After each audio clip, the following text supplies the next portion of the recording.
సంతత పుణ్యశాలి యొక్క జాడను సంపద వాసిపోయి తానంతట పోక నెట్టుకొని ఎప్పటి ఎట్ల వసించియుండు మాసాంతమునందు చందురుని అన్ని కళల్ పెడబాసిపోయినన్ కాంతి వహింపడోటు తిరుగంబడి దేహము నిండ భాస్కరా. ఈ పద్యము మారద వెంకయ్య రచించినటువంటి భాస్కర శతకములోనిది. దీనికి మొకటము భాస్కరా. ఇతను సూర్యదేవుని తాలూకా భక్తుడు, ఉపాసకుడు కాబట్టి, ఓ సూర్యదేవుడా,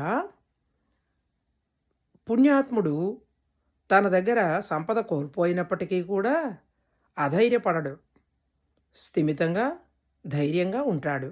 ఎలాగా అంటే,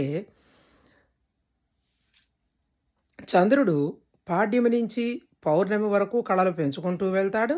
మళ్ళా పౌర్ణమి తర్వాత వచ్చే పాడ్యమి కృష్ణపక్షము, మొదటిది శుక్లపక్షము, తర్వాతి కృష్ణపక్షము. ఈ కృష్ణపక్షంలో అలాగా ఒక్కొక్క రోజు కాంతిని తగ్గుతూ ఉంటాడు.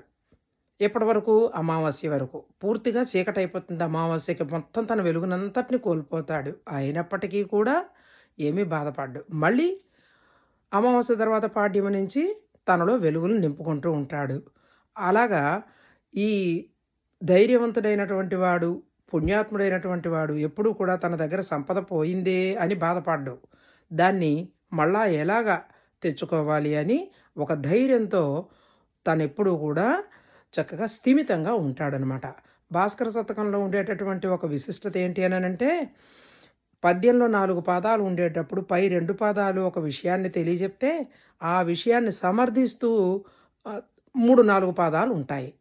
అది దీన్ని దృష్టాంత అలంకారము అని అంటారు. ఇది భాస్కర శతకంలో ఉండేటటువంటి ఒక ప్రత్యేకత.